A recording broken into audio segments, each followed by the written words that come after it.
साहब। ये देखिए अंकल मिले थे ना तेरे को चेरी। दर्शकों, डॉक्टर CR यादव साहब जयपुर के राष्ट्रीय आयुर्वेद संस्थान, राष्ट्रीय आयुर्वेद का जो संस्थान है उसमें सहायक आचार्य के पद पर कार्यरत है। डॉक्टर यादव काफी लंबा अनुभव रखते हैं आयुर्वेद में। इनसे चर्चा करेंगे कि आयुर्वेद स्वास्थ्य के लिए किस प्रकार कारगर है और क्या करना चाहिए सामान्य जीवन जीने के लिए। क्या अभी रुको ना। स्वागत है और चर्चा आरंभ करें इससे पहले आपसे एक बहुत ही साधारण सा सवाल पूछना चाहेंगे जो कि हमारे दर्शकों की आवश्यकता के लिए बहुत जरूरी है। डॉक्टर साहब, दरअसल संपूर्ण स्वास्थ्य किसे कहते हैं? मैं कब कह सकता हूँ कि कोई व्यक्ति विशेष या मैं स्वयं संपूर्ण रूप से स्वस्थ हूँ?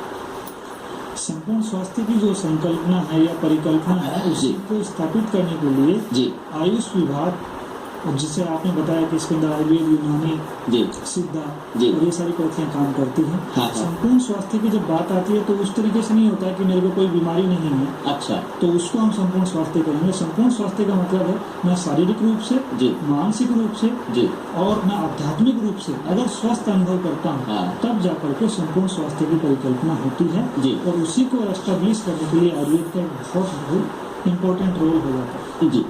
तो दर्शकों, आपने पहले ही सवाल के जवाब में कितना रोचक उत्तर सुना और जो कि हमारे जीवन के बहुत करीब है लेकिन हम जिस पर अक्सर ध्यान नहीं दे पाते हैं। डॉक्टर साहब ने फरमाया कि केवल शारीरिक रूप से स्वस्थ होना ही संपूर्ण स्वास्थ्य नहीं है।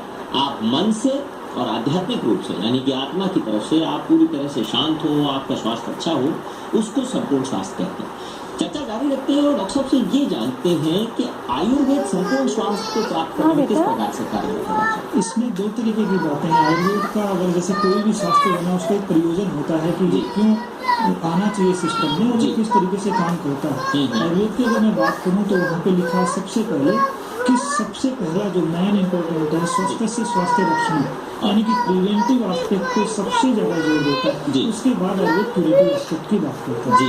अब बात आई है प्रिवेंशन की, तो जिस तरीके से मैं प्रिवेंटिव एस्पेक्ट में जाऊँ अच्छा तो उसमें हमारे यहाँ 3-4 चीजें बताई हैं कि आपका रूटीन कैसा होना चाहिए, यानी कि जो आहार विहार आप लेते हैं वो कैसा होना चाहिए, आपके विचार कैसे होने चाहिए। नहीं है बेटा, नहीं, मैंने झाड़ दिया, साफ कर दिया। नाम से एक करके बताया गया है। यानी सोच किस तरीके, सोच आपकी किस तरीके की होनी चाहिए।